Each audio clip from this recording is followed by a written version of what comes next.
Hi everyone, welcome back to time for greatness Telugu. ముందు వీడియోలో చెప్పుకున్నట్లుగా hair అంటే ఓ ఎమోషన్. హెయిర్ కోసం వేలకు వేలు ఖర్చు పెట్టాల్సిన అవసరం లేదు. మీరు తీసుకునే హెయిర్ కేర్ మినిమం అయినా ఉండాలి. అసలు మీరు తీసుకోవాల్సిన మినిమం హెయిర్ కేర్ ఏంటి?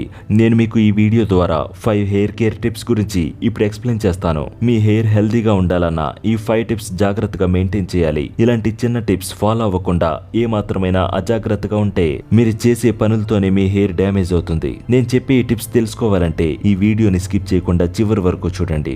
So let's begin. Number 1, oiling your hair properly. Oiling ఎంత టెన్షన్ ఉన్నప్పటికీ, హెడేక్ ఉన్నప్పటికీ మసాజ్ చేయడం వల్ల రిలాక్సేషన్ ని క్రియేట్ చేస్తుంది. హెడ్ మసాజ్ వల్ల బ్లడ్ సర్క్యులేషన్ బాగా జరగడంతో పాటుగా హెయిర్ స్ట్రాంగ్ అయ్యేలా చేస్తుంది. మీరు వారానికి అట్లీస్ట్ 2 to 3 టైమ్స్ అయినా హెయిర్ కి ఆయిల్ తో మసాజ్ చేయడానికి ట్రై చేయండి.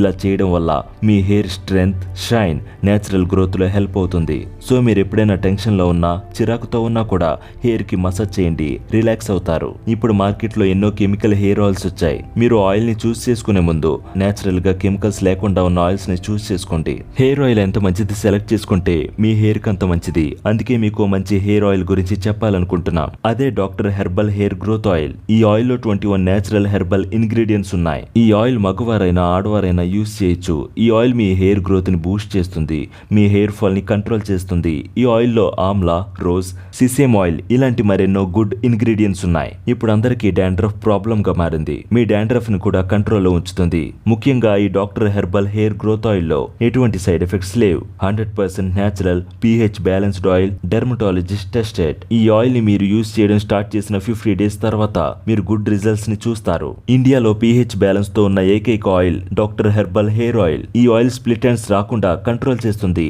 మీ హెయిర్ బ్రేకేజ్ ని కూడా కంట్రోల్ చేస్తుంది. మరి ఇంకెందుకు ఆలస్యం? డిస్క్రిప్షన్ లో మేము ఇచ్చిన లింక్ ని ఓపెన్ చేసి doctor herbal hair growth oil ని బై చేయండి. Link in the description. Back to the video. Number 2, applying shampoo properly. వారానికి అసలు ఎన్నిసార్లు హెయిర్ కి షాంపూ చేయాలి? ఇది సరైన ప్రశ్న. కొంతమంది ప్రతిరోజు షాంపూ చేసుకుంటారు. కరెక్ట్ కానే కాదు. ఎందుకంటే ఎంత మంచి షాంపూ అయినప్పటికీ అతిగా వాడటం మంచిది కాదు. వారానికి 2 నుండి 3 సార్లు షాంపూ చేయడం మంచిది. మీరు షాంపూ ఎంత క్వాంటిటీ యూజ్ చేస్తున్నారు అనేది చాలా ముఖ్యం. మీ హెయిర్ లెంత్ ని బట్టి షాంపూని యూజ్ చేయండి. అతిగా మాత్రం షాంపూని వాడొద్దు. కెమికల్స్, పారాబెన్స్ లేని షాంపూ యూజ్ చేయడానికి ట్రై చేయండి. కెమికల్స్ ఉన్న షాంపూ వాడితే హెయిర్ డ్యామేజ్ ఎక్కువగా ఉంటుంది. హెయిర్ లో ఉండే ఆయిల్స్, దుమ్ము ఇవన్నీ క్లీన్ చేయడానికి షాంపూ అవసరం. హార్ష్ గా కాకుండా స్మూత్ వేలో హెయిర్ ని క్లీన్ చేయండి. Number 3, using conditioner properly. అసలు కండిషనర్ ఎందుకు యూజ్ చేస్తారు? మీలో చాలా మంది తెలుసుకోవాల్సిన విషయం ఇది. షాంపూ చేసిన తర్వాత స్కిన్ అండ్ హెయిర్ బాగా డ్రై అవుతుంది. మాయిశ్చర్ ని యాడ్ చేయడానికి కండిషనర్ హెల్ప్ చేస్తుంది. సో కొంచెం కండిషనర్ ని తీసుకొని హెయిర్ కి 1 or 2 minutes మసాజ్ లాగా చేయండి. ఆ తర్వాత వాటర్ తో నీట్ గా హెయిర్ ని వాష్ చేయండి. మీ హెయిర్ సిల్కీగా ఉండటంతో పాటుగా సాఫ్ట్ గా కూడా ఉంటుంది. Number 4, after shower care. Shampoo, conditioner తర్వాత ఏం చేయాలి? హెయిర్ ని డ్రై చేయాలి. చాలా మంది హార్ష్ గా టవల్ తో తుడుస్తుంటారు. అసలు కరెక్ట్ కాదు.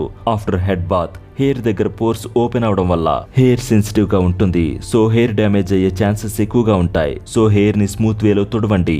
ఇప్పుడు చాలా మంది హెయిర్ డ్రైయర్స్ యూస్ చేస్తున్నారు. రెగ్యులర్ గా యూస్ చేయడం కరెక్ట్ కాదు. అప్పుడప్పుడు ఆర్ టైం లేనప్పుడు యూస్ చేసినా పర్వాలేదు. Last 1, number 5, comb your hair. ఎలా పడితే అలా కాకుండా హెయిర్ జాగ్రత్తగా దువ్వాలి. స్మూత్ వేలో దువ్వితే బ్లడ్ సర్క్యులేషన్ మంచిగా జరుగుతుంది. హార్ష్ గా దువ్వితే హెయిర్ ఊడిపోవడంతో పాటుగా హెయిర్ చిట్లిపోతుంది. వీటితో పాటుగా మీకు ఇంకొన్ని టిప్స్ ఇప్పుడు చెప్తాను. మీరు నిద్రపోయే పిల్లో కవర్స్ ని చేంజ్ చేస్తూ ఉండండి. మీ హెయిర్ కి, మీ ఫేస్ కి కూడా మంచిది. హెయిర్ డ్రైయర్స్ అవసరానికి మాత్రమే యూస్ చేయండి. రెగ్యులర్ గా యూస్ చేయకండి. హెయిర్ చివర్లో వచ్చే స్ప్లిట్ ఎండ్స్ ని ట్రిమ్ చేస్తూ ఉండండి. వాటర్ ని ఎక్కువగా తాగండి. హైడ్రేటెడ్ గా ఉండండి. వారానికి ఒక్కసారైనా నేచురల్ గా హెయిర్ ప్యాక్స్ యూజ్ చేయండి. కెమికల్స్ లేని ప్రొడక్ట్స్ వాడండి. తక్కువ కాస్ట్ లో వస్తున్నాయని కెమికల్స్ ఉన్నవి వాడకండి. ఈ వీడియో మీకు హెల్ప్ అయినట్లయితే మీ ఫ్రెండ్స్ అండ్ ఫ్యామిలీ మెంబర్స్ కి షేర్ చేయండి. Be happy always, keep smiling. మా ఛానల్ ని సబ్స్క్రైబ్ చేసుకోవడం మాత్రం మర్చిపోకండి. Please like, share and subscribe to my channel. ఇలాంటి మరెన్నో అప్డేట్స్ కోసం డిస్క్రిప్షన్ లో ఉన్న మా ఇన్స్టాగ్రామ్ పేజ్ ని ఫాలో అవ్వండి. Thanks for watching.